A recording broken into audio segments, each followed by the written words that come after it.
Nagbukas ang pelikula sa tahimik na lugar, sa maaliwalas na umaga. Nakita natin ang isa sa mga residente, si Shannon, sa loob ng attic, na balisang binabalot ng tela ang isang bagay. Ilang sandali pa, lumabas siya ng bahay at itinapon ang bagay na iyon sa basurahan. Pagkatapos ay pinayagan niya ang anak na babae, si Claire, na sumakay sa bisikleta sa kahabaan ng kalye.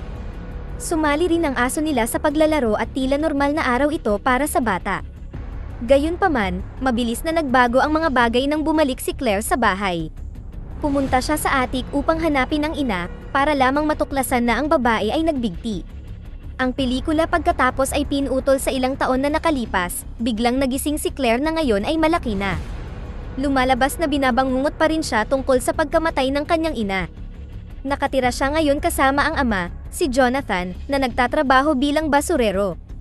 Ang aso ng pamilya, si Max, ay lumaki na rin, at ito ang matalik na kaibigan niya. Pagkatapos maghanda, tumungo si Claire sa paaralan sakay ng bisikleta. Binati niya ang kapitbahay, si Mrs. De Luca sa daan at nakasalubong din ang tiyuhin sa ina, si August. Balak ng matanda na kunin ang kanyang pahayagan ngunit nag-alok si Claire na kunin ito para sa kanya. Nang iikot niya ang kanyang bisikleta, ang bully ng paaralan, si Darcy, ay dumating mula sa kabilang direksyon. Nagawa ni Claire na umiwas sa tamang oras ngunit bumagsak siya sa sahig at nagasgas ang tuhod.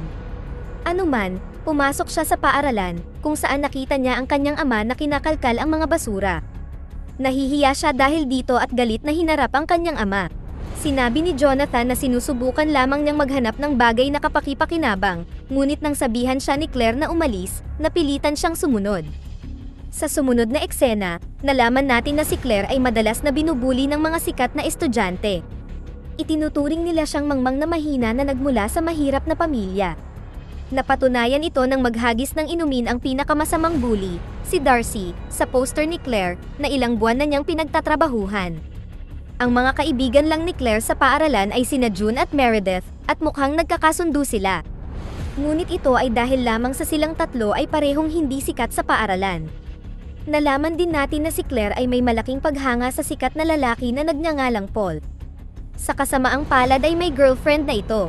Sa ibang lugar, habang si Jonathan ay nangangalkal ng basura sa kapitbahayan, nakahanap siya ng vintage music box. Nagpasya siyang itago ito dahil kakaiba ang itsura. Bumalik sa paaralan, nagpasya si Claire na harapin si Darcy. Nilapitan niya ito at tinawag siyang smegma sa harap ng lahat. Siyempre, ikinagalit ito ni Darcy at sinampal si Claire. Ngunit ang ating bida ay gumanti ng sampal at tumindi ang laban sa pagitan ng dalawang babae. Hindi man lang sila pinigilan ng mga kaklase dahil abala ang mga ito sa pagkuha ng video. Ngunit sa kabutihang palad, bago lumaki ang usapin, isang guro ang dumating sa eksena at pinatigil ang away. Pagdating ni Claire sa bahay, sinabi ng tatay niya na may dala siya para sa kanya. Pagkatapos ay pumunta siya sa silid at nakakita ng nakabalot na bagay sa kanyang kama. Binuksan ito ni Claire at nalaman natin na ito ang kaparehong vintage music box na natagpuan ng kanyang ama. Sinubukan niyang buksan ito, ngunit mahigpit itong nakalak. Mayroong ilang mga salita na nakasulat sa Chinese at nabasa ni Claire ang unang pangungusap na nagsasabing 7 kahilingan. Gayunpaman, hindi siya naniniwala sa lahat ng ito kaya inilagay niya ang kahon sa mesa at bumalik sa ginagawa. Maya-maya, nakatanggap siya ng text mula sa kaibigan, na nagsabi sa kanya na tingnan ang post sa Instagram ni Darcy. Pagkatapos ay nag-online si Claire at nalaman na naipost ng bully ang video ng kanilang naunang away. Nag-upload din siya ng hiwalay na video ni Jonathan na nangangalkal ng basura sa paaralan. Napahiya at nagalit, nagpasya si Claire na subukan ang kakaibang music box. Ipinatong niya ang kamay dito at hiniling na sana ay mabulok na lang si Darcy. Matapos gawin ang unang kahilingan, napagtanto ni Claire na naiwan niya si Max sa labas ng pinto. Binuksan niya ang pinto, ngunit ayaw pumasok ng aso. Nakatitig lang siya sa music box, tila may nararamdaman siyang hindi maganda. Nang gabing iyon, pagkatapos makatulog ni Claire, ang mystery box ay kusang bumukas at nagsimulang tumugtog ng musika. Gayunpaman, mabilis itong huminto at nagsara bago pa makita ni Claire. Sa umaga, nagising si Darcy sa kakilakilabot na kalagayan. Karamihan sa katawan niya ay naging itim at maraming mga pasa. Nagkaroon pala siya ng necrotizing fasciitis mula sa pagbisita niya sa spa. Nang makarating ang balita sa paaralan, hindi maiwasan ni Claire na mapaisip kung ang kahilingan niya ang may kagagawan nito. Sa bahay, kinunan niya ng larawan ang mystery box upang magsaliksik tungkol dito. Dahil wala si Max, nagpasya siyang hanapin siya sa labas. Hindi nagtagal, nakarinig si Claire ng kakaibang ingay na nagmumula sa masikip na lugar, kaya pumasok siya sa loob para mag-imbestiga. Sa kanyang pagkabigla, nakita niya ang patay na aso na kinakain ng mga daga. Labis na ikinalungkot ito ng kawawang teenager dahil si Max ay regalo sa kanya ng yumaong ina. Nang maglaon, tumulong si Jonathan at mga kaibigan niya na ilibing ang aso, habang si Claire ay umiiyak. Kinabukasan sa paaralan, nilapitan niya ang guro na Chino at ipinakita sa kanya ang sulat na nakaukit sa mystery box. Humingi siya ng tulong para maintindihan ito. Gayunpaman, isiniwalat ng guro na ang nakaukit dito ay sinaunang Chino, kaya iskolar lamang ang makakapagsalin nito. Nang marinig ang pag-uusap nila, nag-alok ang isa sa mga estudyanteng nagngangalang Ryan na tulungan siya. Sinabi niya na ang pinsan niya ay nag-aaral ng sinaunang Chino, kaya tiyak na maiintindihan niya ang mensahe. Gayunpaman, walang tiwala si Claire sa kanya kaya tinanggihan niya ang alok nito at umalis. Nang gabing iyon sa bahay, tiningnan niya ang Instagram profile ng crush niya na si Paul. Lumingon siya sa kahon at ginawa ang pangalawang hiling, na ibigin siya ni Paul. Kinabukasan sa paaralan, nilapitan siya ni Paul habang nasa locker. Niligawan niya si Claire, kahit na ang girlfriend niya ay nasa tabi niya. Sa bahay, ang mystery box ay nagsimulang tumugtog muli. Kasabay nito, sa tirahan ng tiyuhin ni Claire, maliligo sana siya nang bigla siyang madulas at tumama ang ulo sa bathtub. Nagresulta ito sa kanyang agarang pagkamatay. Nang makauwi si Claire ng gabing iyon, nalaman niya ang masamang balita mula sa ama. Sinabi din ni Jonathan na walang iniwan ang tiyuhin para sa kanila sa kanyang last will testament. Dahil sa pagkabigo, mabilis na pumunta si Claire sa silid at ginawa ang ikatlong hiling, na ipamana ni Uncle August ang buong ari-arian nito sa kanyang pangalan.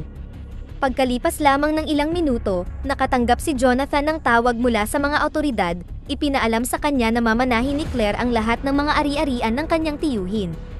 Ito ay nag-iwan sa kanila ng ganap na pagkabigla, ngunit mabilis silang nag-impake ng mga gamit at lumipat sa magarbong mansyon. Ngayon na sa wakas ay mayaman na si Claire, hindi siya nag-aksaya ng oras at nagsimulang gastusin ang pera ng kanyang tiyuhin. Sinama pa niya ang mga kaibigan sa pagsha-shopping upang ipakita ang kanyang yaman. Nang gabing iyon, sa wakas ay nakita ni Claire ang music box na tumutugtog ng mag-isa. Ngunit wala siyang kamalay-malay sa panganib na malapit nang mangyari sa kapitbahay niya, si Ginang De Luca. Habang abala sa kusina ang kawawang babae, hindi niya sinasadyang nabuksan ang makina ng pagtatapon ng basura. Hinawi nito ang buhok niya at hinila ang anit niya, napatay siya on the spot. Kinabukasan sa paaralan, si Paul na tila tinamaan ng gayuma ay nakipaghiwalay sa kanyang kasintahan at nagpropose kay Claire. Niyaya din niya itong makipag-date, ngunit tumugon siya na bigyan ng oras para pag-isipan ito. Sa gabi, sa wakas ay nagpasya si Claire na tanggapin ang tulong ni Ryan upang malaman ang higit pa tungkol sa mystery box.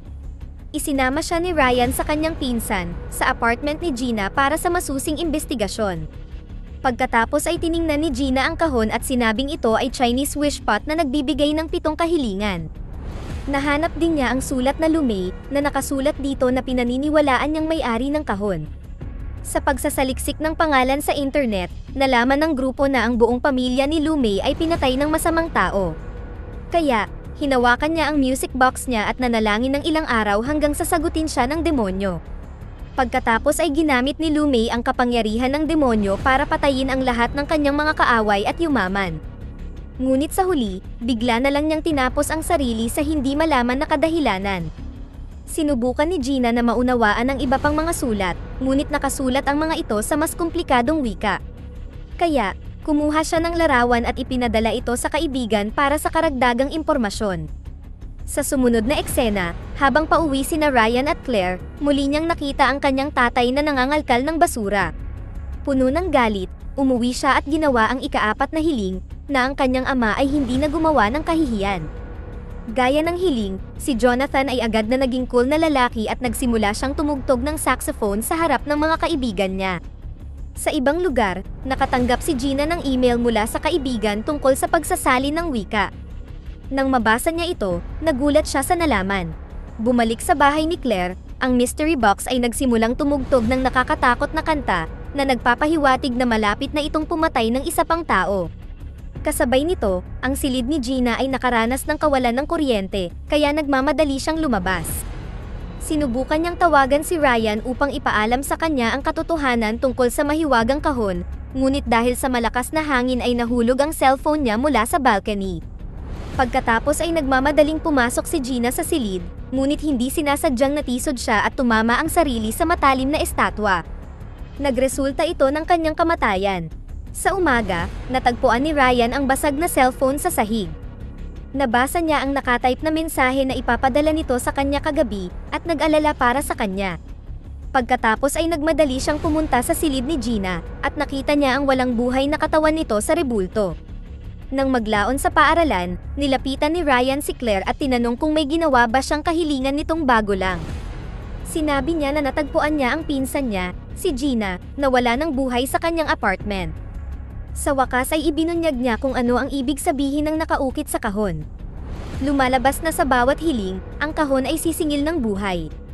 Naawa si Claire sa pagkamatay ni Gina ngunit nagsinungaling siya na hindi siya humiling at umalis. Sa cafeteria, sa wakas ay nagpasya siyang makipag-date kay Paul, ngunit pinagtatawanan pa rin siya ng ibang mga estudyante. Bilang resulta, umuwi si Claire at ginawa ang ikalimang hiling, na siya ang maging pinakasikat na babae sa paaralan. Sa kasiyahan niya, agad siyang inimbitahan ni Paul sa party, kung saan mga sikat na estudyante lang ang imbitado. Pagdating doon ni Claire, siya ang bida sa kaganapan. Pinupuri siya ng lahat at mapusok pa nga siyang hinalikan ni Paul. Nang gabing iyon, naranasan ni Claire ang isa pang bangungot sa pagpanaw ng kanyang ina. Nang magising siya, napansin niyang may sumulpot mula sa balcony. Nagmamadaling sinundan siya ni Claire, ngunit nakaalis na ito. Kinaumagahan, nang pumunta siya sa tirahan ni Mrs. De Luca, sa wakas ay natagpuan niya ang bangkay nito. Dahil dito, napagtanto niya na ang mystery box ay talagang pumapatay ng mga tao. Agad itong sinabi ni Claire sa mga kaibigan, at hindi sila naniwala sa kanya, ngunit iminungkahi nilang itapon niya ang kahon. Sinunod ang kanilang mungkahi, dinala ni Claire ang kahon upang itapon ito sa basurahan. Gayunpaman, nang marinig niya ang ama na tumutugtog ng saxophone, nagpasya siyang itago ito muna. Kinabukasan, nagdaos ang paaralan ng farewell party kung saan nagtipon ang lahat ng mga estudyante. Habang nakikipag-usap si Claire kay Paul sa kanyang sasakyan, hiniram niya ang cellphone nito. Nang tingnan niya ang gallery, laking gulat niya nang makita ang mga larawan niya doon. Ibig sabihin, siya ang taong nang-i-stalk sa kanya sa gabi. Agad na nakipaghiwalay si Claire sa kanya para dito, ngunit walang balak na sumuko si Paul. Maya-maya sa party, makikita si Meredith sa 27th floor na naglalaro. Kasabay nito, ang music box ay nagsimulang tumugtog. Ang kawawang si Meredith ang sunod na biktima, at sa sandaling pumasok siya sa elevator, mabilis itong bumagsak. Ang epekto ay pumatay sa kanya sa isang iglap na nag-iwan ng takot sa lahat. Nang maglaon, dinala ni Ryan ang na-trauma na si Claire sa tahanan niya upang ipakita sa kanya ang isang bagay. Lumalabas na nagsaliksik siya tungkol sa kahon at nalaman na ang lahat ng mga dating may-ari nito ay nagbigti pagkatapos na mapagbigyan ang kanilang 7 kahilingan. Nangangahulugan ito na kapag gumawa si Claire ng 2 pang mga kahilingan, siya ay mamamatay din. Upang maiwasang mangyari ito, sinubukan ng 2 na sirain ang kahon, ngunit napatunayan na imposibleng masira ito. Kaya, inilak ni Claire ang misteryosong kahon sa loob ng vent. Nang gabing iyon, muli siyang binisita ng kanyang baliw na ex-boyfriend, si Paul. Nang tumanggi siyang bumalik sa kanya, hiniwan nito ang pulso sa harap niya. Nagudyok ito kay Claire na mabilis na tumawag ng ambulansya para sa kanya. Sa kasamaang palad, sa umaga, nalaman ni Claire at Ryan na nawala ang mystery box. Nang mawala ito, nagsimula na ring mawala ang mga hiling na ginawa niya. Hindi nagtagal ay binawi ng mga awtoridad ang bahay dahil maraming hindi nabayarang buwis si Uncle August. Dahil dito, napilitan si Claire at ang kanyang ama na bumalik sa dating buhay. Hindi lamang nawala ang kanyang kayamanan, nawala din ang lahat ng kanyang kasikatan. Ngayon, bumalik siya sa pagiging mangmang, boring na babae na walang nagkakagusto. Nang maglaon sa paaralan, natuklasan niya na si June ang nagnakaw ng mystery box. Sinubukan ng huli na ipaliwanag na ginawa niya ito para sa kaligtasan ng lahat, ngunit hindi nakinig si Claire. Galit niyang inagaw ang mystery box, at sa sumunod na tunggalian, nahulog si June sa hagdan at nasugatan ang sarili. Nang makarating si Claire sa bahay, ginawa niya ang ika-6 na hiling, na bumalik ang kanyang ina. Muling nabuhay si Shannon at niyakap siya. Natuklasan din ni Claire na mayroon siyang 2 bagong kapatid. Sa araw na iyon, ang pamilya ay nagkaroon ng masayang oras na magkasama at nakalimutan ni Claire ang lahat ng mga alalahanin niya. Ngunit nang pumunta siya sa attic, nakita niya ang isang bagay na nakakagulat. Pagmamay-ari pala ng kanyang ina ang music box na ito bago ito napunta sa kanya. Ito ang parehong bagay na itinapon niya sa simula ng pelikula, at ito ang parehong dahilan kung bakit niya ginawa ang hindi dapat. Sa sandaling iyon, nagsimulang tumugtog ang mystery box ng nakakatakot na musika.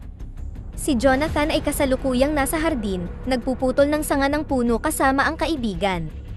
Dahil dito ay napagtanto ni Claire na nasa panganib ang kanyang ama. Nagmamadali siya upang balaan siya tungkol dito, ngunit ang kanyang pagsigaw ay nakagambala kay Jonathan. Habang inaalis niya ang paa sa hagdan, nawala ng balanse ang kaibigan at aksidenteng naputol ang ulo ni Jonathan gamit ang chainsaw. Nagimbal sa nakita, nagmamadaling bumalik si Claire sa silid at ginawa ang huling kahilingan, na maibalik siya sa araw na natagpuan ni Jonathan ang kahon. Hindi nagtagal, nagising siya mula sa bangungot at nakitang natupad na ang kanyang hiling. Sa timeline na ito, buhay pa si Max, at gayon din sina Meredith, Jonathan, Mrs. DeLuca, at maging ang kanyang tiyuhin. Hindi nagaksaya ng oras, pumunta si Claire sa basurahan at kinuha ang mystery box bago ito mahanap ng kanyang ama.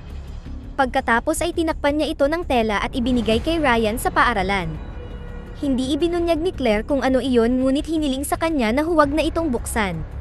Ang huli ay nalilito dahil hindi pa niya kilala si Claire sa puntong ito, ngunit hinalikan siya at inanyayahan siyang makipag-date. Habang naglalakad siya palayo, bigla siyang nabangga ng sasakyan ni Darcy. Namatay siya on the spot, na ginawa siyang ika-7 at huling biktima. Dito na nagtatapos ang ating kwento. Sana ay nagustuhan nyo, mag-subscribe na kung hindi ka pa nakasubscribe, pindutin na rin ang notification bell at like button upang matulungan ang channel, and leave a comment down below, and as always, thank you for watching.